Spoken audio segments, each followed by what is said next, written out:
हमारे साथ उमेश भी जुड़ गए और उमेश के साथ वो लोग मौजूद हैं जो आखिरी समय में मौजूद थे बाबा के साथ, नरेंद्र गिरी जी के साथ। तो उनसे जानते हैं, आइए उमेश के साथ जो लोग मौजूद हैं वो कड़ी हो सकते हैं और बता सकते हैं कि किस तरह का बर्ताव था। उमेश, ये बड़ा सवाल है और ये हर कोई पूछ रहा है क्योंकि आपके बर्ताव में वो बदलाव आ जाता है अगर आप ये सोच रहे हैं कि आप आत्महत्या करेंगे। तो वो तमाम लोग जो साथ में थे आखिर तक, जिन्होंने देखा, जिन्होंने बात की नरेंद्र गिरी जी से, उन्होंने क्या बताया आपको और वो क्या बता रहे हैं कि क्या बात हुई उनकी और क्या कुछ उन्होंने देखा, क्या बदलाव कुछ देखा?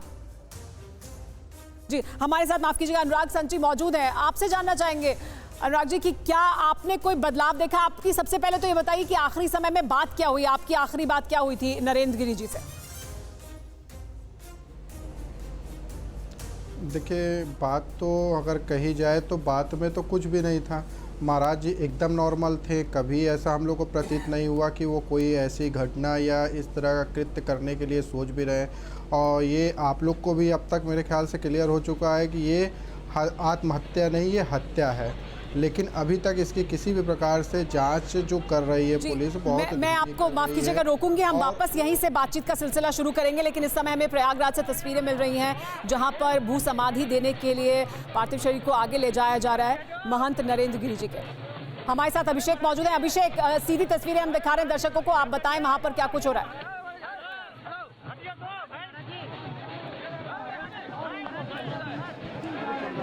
अभिषेक, आवाज आ रही है आप तक? तस्वीरें हम देख पा रहे हैं वहां पर महंत नरेंद्र गिरी के पार्थिव शरीर को अब भू समाधि के लिए जो वहां गड्ढा खोदा गया है वहां पर लेकर जाया जा रहा है और वहां पर भू समाधि दी जाएगी। क्या आप तक आवाज आ रही है हमारी? तो बताइए आप क्या देख पा रहे हैं वहां पर, क्योंकि मुझे दिख रहा है कि वहां पर एक कपड़ा भी बार बार आ जा रहा है कैमरे के सामने, विजुअल्स भी बार बार डिस्टर्ब हो रहे हैं। जी हाँ, और जैसा कि अभिषेक कुछ देर पहले हमें जानकारी दे रहे थे, बैठी हुई अवस्था में भू समाधि दी जाएगी और ठीक उसी जगह पर जो अपनी चिट्ठी में, अपनी आखिरी चिट्ठी में जिसे सुसाइड नोट अब बताया जा रहा है, उसमें लिखा था महंत नरेंद्र गिरी ने, जहां पर उनके गुरु की समाधि है उसके ठीक बगल में नींबू के पेड़ के नीचे उन्होंने ये लिखा था अपनी उस चिट्ठी में और उसी जगह को चुना गया है भू समाधि देने के लिए। और इस समय अब भू समाधि देने की जो प्रक्रिया है वो शुरू हो चुकी है। एक गहरा गड्ढा खोदा गया है जहां पर आश्रम के तमाम लोग मौजूद हैं और चारों तरफ कपड़ा लगाया गया है। हमारे साथ यहाँ पर धर्मगुरु मृदुल जी भी है। मृदुल कांत शास्त्री जी से मैं चाहूंगा कि आप जरा इस प्रक्रिया के बारे में बताएं जो इस वक्त वहाँ पर हो रहा है। ये जो प्रक्रिया चलती है, जैसा कि आप जानते हैं, सन्यासी जब सन्यास दीक्षा ग्रहण करता है तो उसे भगवान शंकर का स्वरूप मान लिया जाता है। तो जब उसे भू समाधि या जल समाधि में से, जैसा श्री नरेंद्र गिरी जी ने चुना भू समाधि देने के लिए स्थान तक नियुक्त कर दिया, तो भू समाधि देते समय उनके जो शिष्य होते हैं उनको ध्यान की मुद्रा में बैठाते हैं, आलती पालती की मुद्रा में बैठाते हैं। हाथों को इस प्रकार कर दिया जाता है, नेत्रों को बंद कर दिया जाता है और उस समय रुद्र सूक्त का जप किया जाता है जो शुक्ल यजुर्वेद में आता है। उस रुद्र सूक्त का सभी सन्यासी जप करते हैं, ब्राह्मण पुरोहित जप करते हैं। और उसके पश्चात, जैसा आपने देखा होगा, हिंदू रीति रिवाज में एक गृहस्थ की मृत्यु होती है तो कपाल भेदन भी किया जाता है। तो उस समय जब सिर को बेटा फोड़ता है तो यहाँ उनका जो मुख्य शिष्य होता है, जो उत्तराधिकारी होता है, उसके द्वारा एक नारियल को हाथ में लेकर एक श्रीफल के द्वारा ओम मानस तो के तनय मान, इस मंत्र को जपते हुए उनके सिर को फोड़ा जाता है। लेकिन क्योंकि लौकिक रीति से बहुत अच्छा नहीं लगता, शोभनीय नहीं होता, इसलिए आजकल केवल नारियल को स्पर्श करा देते हैं और थोड़ी दूर जाकर उस नारियल को फोड़ दिया जाता है। और जैसे वो कपाल भेद की प्रक्रिया पूरी होती है, उसके साथ ही जो आत्मा है वो परमात्मा में विलीन हो जाती है। ये जो सन्यासी परंपरा है, इनकी मुक्ति सीधे शिवलोक के लिए है और भगवान शंकर में ये आत्मा विलीन हो जाती है।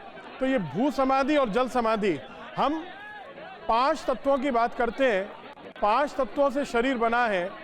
तो गृहस्थ की मृत्यु के बाद अग्नि संस्कार, वो भी 5 तत्वों में, इन एलिमेंट्स में ही आता है। और भू को देखें, जल को देखें, ये भी 5 एलिमेंट्स में से ही आती है।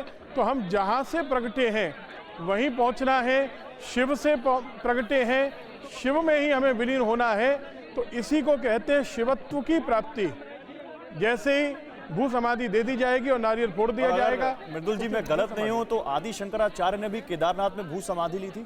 आदि शंकराचार्य जी तो विलुप्त हुए थे, उनको बहुत से लोग विवाद है उस पर, लेकिन भगवान आद्य शंकराचार्य जब केदारनाथ से ऊपर चले तो उसके बाद वो अंतर ध्यान हुए, क्योंकि अभी जितने भी सन्यासी हैं वो शिव स्वरूप हैं, लेकिन भगवान आद्य शंकराचार्य तो साक्षात शिव के अवतार थे, इसलिए उनकी समाधि की आवश्यकता नहीं, वो तो सीधे शिव के धाम को चले गए। और अभी मृदुल जी बलबीर गिरी ही उस प्रक्रिया को पूरी करेंगे, क्योंकि अभी तक जो चिट्ठी में उन्होंने लिखा है उसके मुताबिक वही उत्तराधिकारी हैं, या ये क्योंकि ये भी एक विवाद का मुद्दा है तो अभी ये वहाँ निरंजनी अखाड़े में तय किया गया होगा कि कौन करेगा ये जो अंतिम संस्कार का हिस्सा है? ये जो निश्चित रूप से बात है, जैसा महाराष्ट्र की इच्छा थी तो प्रक्रिया तो बलबीर जी के द्वारा ही पूरी की जा रही होगी, लेकिन हर अखाड़े में एक पंच परमेश्वर होते हैं, उन पंच परमेश्वर के द्वारा जो निश्चित किया गया होगा।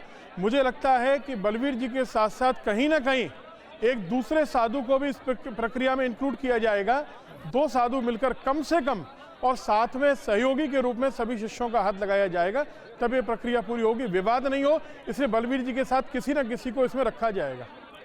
ठीक है, तो ये तस्वीरें हम आपको दिखा रहे हैं। लगातार आप देखिए प्रयागराज से जहां बड़ी संख्या में साधु संत इकट्ठा हुए हैं महंत नरेंद्र गिरी के अंतिम दर्शनों के लिए। उनकी भू समाधि इस वक्त वहां पर उनको भू समाधि दी जा रही है और उसके दर्शन के लिए वहां पर तमाम साधु संत जुटे हुए हैं। अड़ी सोमवार से शुक्रवार शाम 6 बजे सिर्फ TV9 भारतवर्ष पर।